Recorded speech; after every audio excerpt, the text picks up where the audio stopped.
Shri Swami Samarth. Hi friends, स्वागत आहे तुमचं परिक्विन व्हिडिओमध्ये.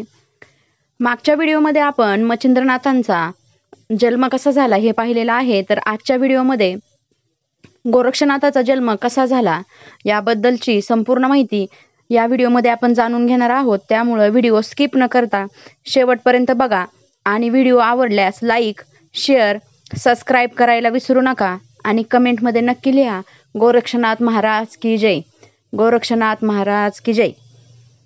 चला तर मग जाणून घेऊया गोरक्षनाथांचा जन्म कसा झाला.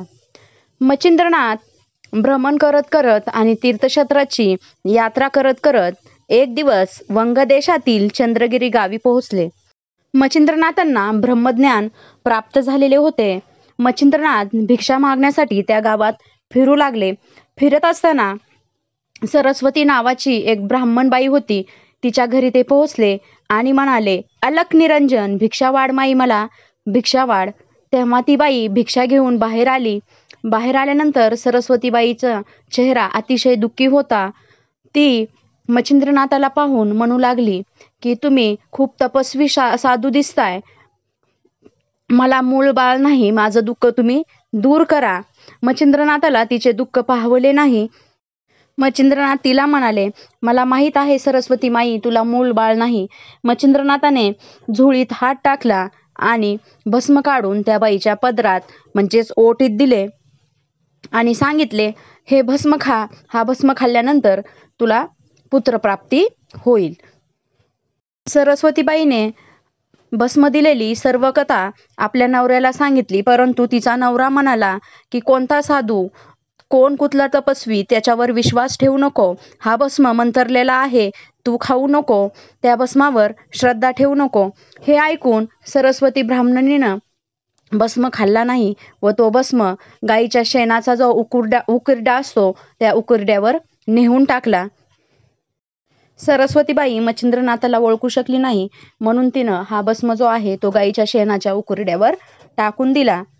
त्यानंतर मच्छिंद्रनाथ तिथून रामेश्वरला निघून गेले. रामेश्वरला गेल्यानंतर हनुमंत आणि मच्छिंद्रनाथांचं युद्ध झालं आणि यामध्ये मच्छिंद्रनाथाची भक्ती पाहून मच्छिंद्रनाथ जिंकले व हनुमंतराय व मच्छिंद्रनाथामध्ये सौख्य झाले. त्यानंतर हनुमंतराय मच्छिंद्रनाथाला म्हणाले की हे मच्छिंद्रनाथा, तुम्ही श्रीराज्यात जाऊन सांसारिक जीवन जगावे अशी माझी इच्छा आहे. परंतु मच्छिंद्रनाथ म्हणाले की ती वेळ आता नाही, मला अजून खूप संप्रदायाचा प्रचार आणि प्रसार करायचा आहे. ते तिथून हरेश्वरला गेले आणि हरेश्वर मधून थेट त्यांनी स्वर्गामध्ये प्रवेश केला. 12 वर्षाचा कालावधी मच्छिंद्रनाथाने स्वर्गामध्ये घालवला आणि 12 वर्षानंतर मच्छिंद्रनाथ पुन्हा धर्तीवर आले. धर्तीवर आल्यानंतर 12 वर्षापूर्वी सरस्वतीबाईला जो भस्म दिला होता त्या भस्माची त्यांना आठवण झाली आणि भिक्षा मागत मागत परत ते त्या सरस्वतीबाईंच्या घरी आले. सरस्वती ब्राह्मणबाईच्या घरी येऊन अलक निरंजन अशी त्यांनी गर्जना केली आणि सरस्वतीबाईला म्हणू लागले की माई, तुझा मुलगा कुठं आहे? माई, तुझा पुत्र कुठे आहे? सरस्वतीबाईने मच्छिंद्रनाथांना ओळखले की ज्यांनी मला भस्म दिला होता तेच हे साधू आहेत आणि सरस्वतीबाई ढसाढसा रडू लागल्या व म्हणू लागल्या की अजून मुलगा नाही झाला, माझ्या भाग्यामध्ये मुलाचं सुख नाही मला साधू महाराजा. त्यावर मच्छिंद्रनाथ चिडले आणि सरस्वतीबाईला म्हणाले, 12 वर्षापूर्वी जे भस्म मी तुला दिलं होतं ते भस्म साधं सुधं नसून प्रत्यक्ष संजीवनी रूपात एक पुत्र मी तुझ्या पदरात टाकून गेलो होतो माई. भस्माच्या रूपानं प्रत्यक्ष बाळ तुझ्या ओटी टाकलं होतं, ते तुला कळलं नाही. आता मला सांग ते भस्म कुठे माई? आता मला सांग ते भस्म कुठे? तेव्हा सरस्वतीबाई बोलली की तो भस्म मी गाईच्या शेणाच्या उकिरड्यावर टाकून दिला आहे. मला दुर्बुद्धी सुचली, मला क्षमा करा.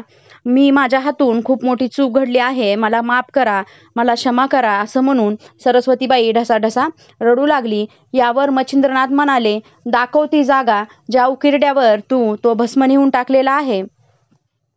ते बाळ 12 वर्ष झालं श्वासावर फक्त त्या उकिरड्यावर जगत आहे. असे सरस्वतीबाईला मच्छिंद्रनाथ म्हणाले. सरस्वतीबाई मच्छिंद्रनाथाला उकिरड्याजवळ घेऊन गेली. तिथं गेल्यानंतर काय चमत्कार घडला ते बघा. मच्छिंद्रनाथ महाराज उकिरड्याकर बघून म्हणाले की हरिनारायण जे आहेत ते गोरक्षनाथ या नावाने अवतार घेतील आणि या पृथ्वीतलावर प्रकट होतील. ते उकिरड्याजवळ गेले आणि म्हणाले, उठ बाळा उठ, तुझी बाहेर यायची वेळ झालीये. उठ बाळा बाहेर ये, गोरक्षा तू बाहेर ये. असं म्हणताच पहा तो चमत्कार काय झाला.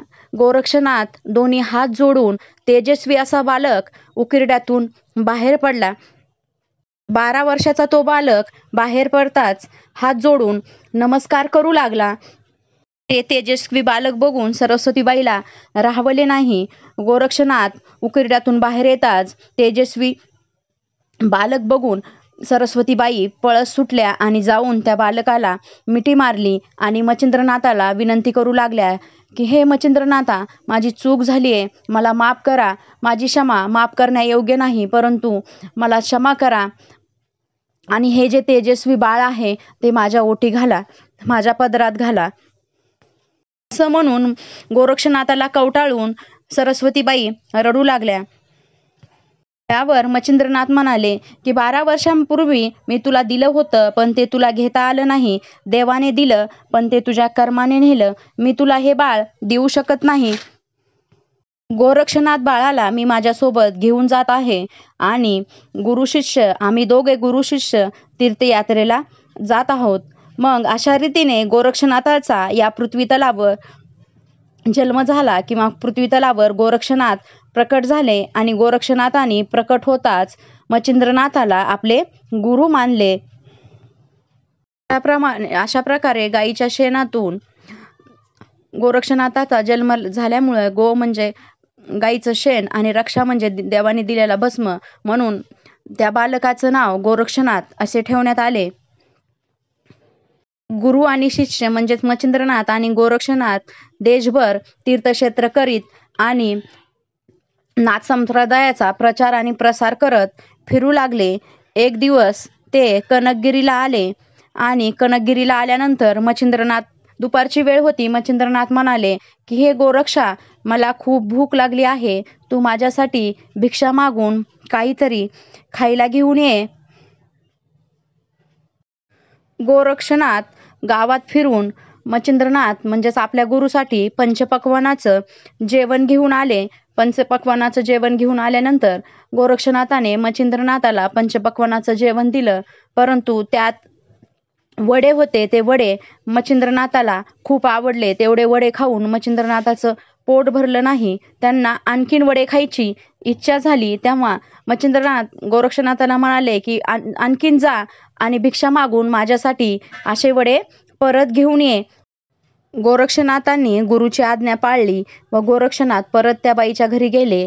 अलख निरंजन म्हणाले की तू बनवलेले वडे माझ्या गुरुला खूप आवडले आहेत, माई परत ते वडे मला दे. त्या बाईला असे वाटले की मी जर परत याला वडे दिले तर हा गोसावी परत येऊन माझ्याकडं कुठल्याही गोष्टी मागल आणि मला त्रास देईल. त्यावर तिनं असं विचार केला की या गोसाव्याकडे वड्याच्या बदल्यात आपण काहीतरी मागूया, जेणेकरून हा गोसावी परत मला त्रास द्यायला येणार नाही, माझ्या दारात भिक्षा मागायला येणार नाही. त्यावर गोरक्षाला ती बाई म्हणाली की तुला जर वडे पाहिजे असतील तर त्याच्या बदल्यात तुला मला काहीतरी द्यावे लागेल. मी तुला वडे देईल, परंतु तुझा एक डोळा तू मला काढून दे, नाहीतर मी तुला वडे देणार नाही. हे ऐकल्यावर क्षणाचाही विलंब न करता गुरुसाठी गोरक्षनाथाने आपला एक डोळा काढला आणि त्या बाईच्या हातात दिला. डोळा काढताच डोळ्याच्या ठिकाणाहून भळाभळा असे रक्त वाहू लागले. गोरक्षनाथाच्या जीवाचा तडफडा होऊ लागला, परंतु आपल्या गुरुच्या भक्तीपुढे आणि गुरुपुढे त्यांना डोळ्याची काही किंमत नव्हती. त्यांचा तडफडा पाहून त्या बाईला खूप वाईट वाटले आणि बाई जी आहे ती खूप रडू लागली आणि गोरक्षनाथाला म्हणू लागली, हे काय बाळा, माझी बुद्धी भ्रष्ट झाली होती. मी तर तुला सहजच म्हणले की मला डोळा काढून दे आणि तू तर वड्यासाठी आणि गुरुसाठी खरंच तू माझ्या हातात डोळा काढून दिलास. हे काय माझ्या हातून अपराध झालाय, मला क्षमा कर, मला क्षमा कर असं म्हणून माफी मागू लागली आणि म्हणू लागली, तुझी गुरुवर किती ती भक्ती निष्ठेची आहे ती मोठी शक्ती. हो गोरक्षनाथ बोलले, हे माई माई जा आणि पटकन माझ्या गुरुसाठी वडे घेऊन ये. ती पटकन घरात गेली आणि परात भरून वडे घेऊन येऊन गोरक्षनाथाच्या हातात दिले. गोरक्षनाथाने काढलेल्या डोळ्याचे जागी फडके बांधले आणि भरलेले ताट जे होतं वड्याचं ते घेऊन गोरक्षनाथ मच्छिंद्रनाथाकडे गेले. मच्छिंद्रनाथाच्या समोर जाताच मच्छिंद्रनाथाला आधीच हा सगळा प्रकार समजला होता. मच्छिंद्रनाथाने गोरक्षनाथाला छातीशी धरले व कडकडून मिठी मारली. मच्छिंद्रनाथाला गोरक्षनाथाची गुरुभक्ती पाहून त्यांच्या डोळ्यातून आनंद अश्रू जे आहेत ते थांबत नव्हते. वारंवार आनंद अश्रू जे आहेत ते मच्छिंद्रनाथाच्या डोळ्यातून वाहत होते. पहा पुढे काय चमत्कार झाला. एका गुरुने म्हणजेच मच्छिंद्रनाथाने गोरक्षनाथाच्या डोळ्यांवर हात फिरवला. लगेच गोरक्षनाथांचा डोळा जो आहे तो परत आला. अशी ही गुरु आणि शिष्याची कहाणी. असं हे गुरु शिष्याचं प्रेम जगात कोणी पाहिलं नसेल. अशी जगावेगळी गुरुभक्ती देखील कोणी केली नसेल. त्यानंतर मच्छिंद्रनाथ गोरक्षनाथावर प्रसन्न होऊन त्यांनी गोरक्षनाथांना ब्रह्मज्ञान दिलं. त्याचबरोबर रसशास्त्र शिकवलं. धनुर्वेदाची देखील विद्या दिली. त्याचबरोबर ज्योतिषशास्त्राची विद्या दिली. जलतरणाची विद्या दिली. हे सर्व गुरुंनी शिष्याला विद्या दिल्या व जे गुरु शिकवत गेले ते गोरक्षनाथ शिकत गेले आणि स्वतःला परिपक्व करत गेले. अशा ह्या गोरक्षनाथांची कथा मी तुम्हाला आजच्या व्हिडिओमध्ये सांगितली आहे की गोरक्षनाथाचा जन्म कसा झाला, त्याचबरोबर गोरक्षनाथांनी आपला डोळा का काढून दिला, ही संपूर्ण माहिती मी आजच्या व्हिडिओमध्ये तुम्हाला सांगितलेली आहे. हा जर व्हिडिओ तुम्हाला आवडला असला तर प्लीज व्हिडिओला लाईक करा, शेअर करा आणि सबस्क्राईब करायला विसरू नका. त्याचबरोबर बेल आयकॉन म्हणजेच घंटीचं बटन देखील दाबा. तुम्ही बेल आयकॉन म्हणजेच घंटीचं बटन दाबल्यावर जेव्हा मी नवीन व्हिडिओ टाकेल लगेच तुम्हाला नोटिफिकेशन येईल आणि माझे नवीन व्हिडिओ तुम्हाला पाहायला मिळतील. आणि कमेंटमध्ये नक्की लिहा गोरक्षनाथ महाराज की जय, नवनाथ महाराज की जय. चला तर मग भेटूया अशीच नवनवीन माहिती घेऊन पुढील व्हिडिओमध्ये. तोपर्यंत बाय बाय. विसरू नका परी क्वीन व्हिडिओ कमेंट नक्की करा.